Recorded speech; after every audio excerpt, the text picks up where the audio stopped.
How many men have you killed, my lord? I don't know. 50? 100? Countless. Countless has a nice ring to it. And how many lives have you saved?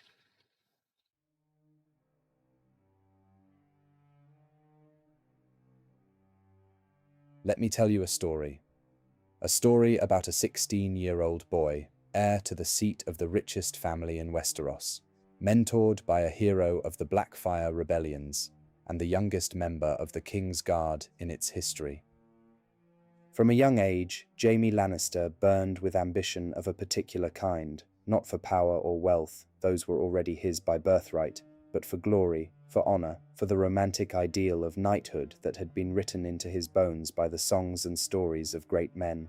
Chief among his heroes was Sir Arthur Dayne, the Sword of the Morning, a knight so pure in his excellence that he seemed drawn from legend rather than flesh. It was men like Dayne who made Jaime believe that a knight could be something more than a soldier in fine armor, that a white cloak could mean something, and so at 16, he seized his chance. When King Aerys II Targaryen appointed him as a member of the King's Guard, an honor unprecedented for one so young, and one his father furiously opposed, he took his vows. He donned the white. He stood in the halls of the Red Keep beside the very heroes he had idolized, sworn to protect a king and uphold an ancient and sacred order.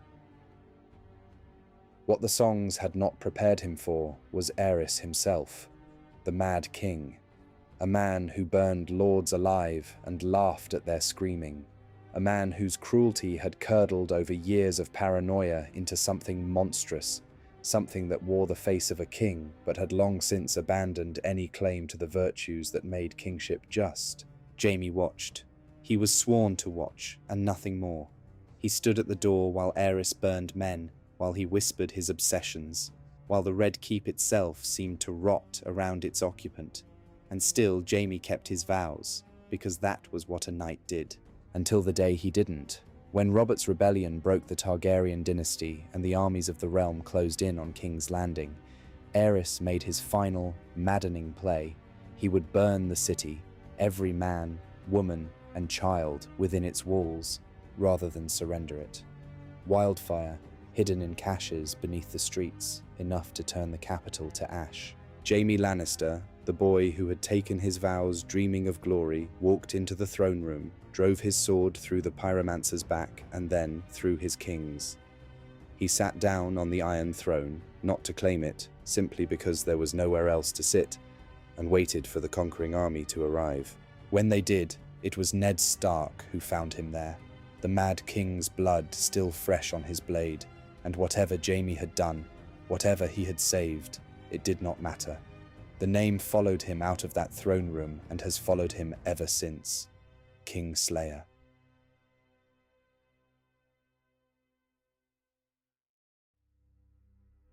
In the dense moral forest of George Martin's A Song of Ice and Fire, Jaime Lannister stands as the ultimate subversion of the chivalric ideal. Ned Stark, the protagonist of the first book, whose reputation as a man of honor is established early and absolutely, serves as the series' most obvious moral benchmark. He is honest to the point of self-destruction, dutiful to the point of rigidity, and ultimately his honor costs him his life, though his memory is persistent throughout the rest of the series. When we meet Jaime in A Game of Thrones, he is the apparent antithesis of Ned.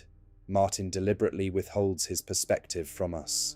We see him only through the eyes of others, and what those eyes see is calculated to repel sympathy. Now let me make something absolutely clear.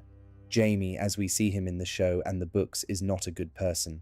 In fact, you could justifiably call him a terrible one. The catalyst for the entire series is him pushing a boy out of a tower window. Throughout the first two novels, we see him constantly break his vows as a knight of the King's Guard and unashamedly commit actions that would break any reader's sense of morality. He continues an incestuous relationship with his sister, attacks Ned Stark, and murders his houseguard. He even murders his cousin to escape his cell. But despite his evil actions, there is deep complexity beneath the surface. Throughout his adult life, Jaime has made an art form of not appearing to care. a performance so long rehearsed that Jaime himself has half forgotten it is one. This is not the life that he wanted for himself, but it is the life he chooses because he believes that there is no alternative. He has, over the span of 20 years, convinced himself that he is the Kingslayer and nothing more, that the idealism of his younger self were simply childhood delusions. So many vows, they make you swear and swear, defend the king, obey the king, keep his secrets, do his bidding, your life for his. But obey your father, love your sister, protect the innocent, defend the weak, respect the gods, obey the laws. It's too many. No matter what you do, you're forsaking one vow or the other.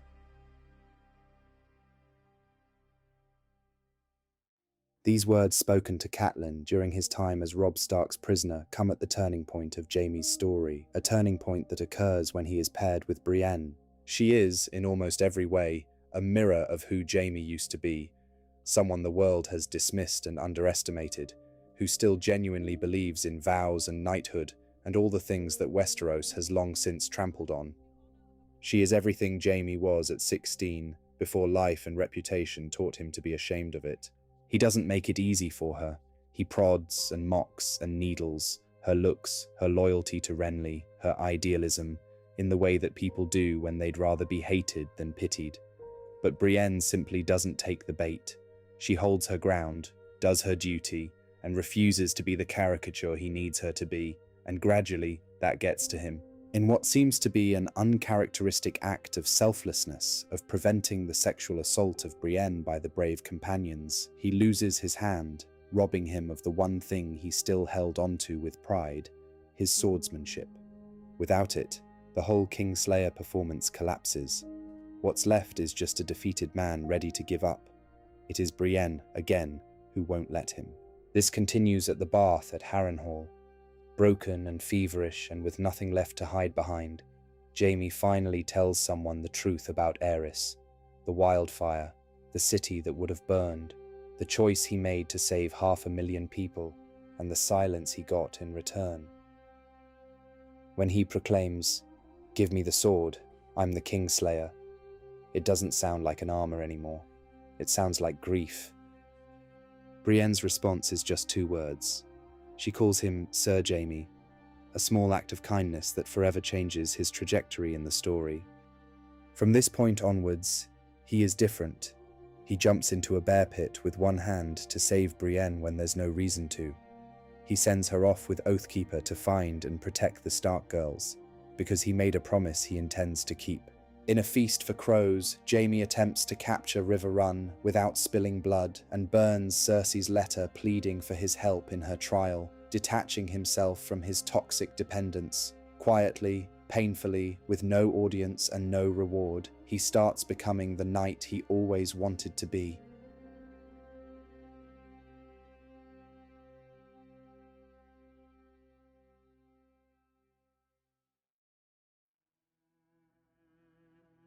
I don't think it is really up for question. When considered in terms of the value of human life, Jaime Lannister committed the most heroic act in the entire series, and it is the very same act that sealed his fate. Ultimately, Jaime's story is Martin's most definitive critique of the romanticized chivalry enshrined in the songs of Westeros.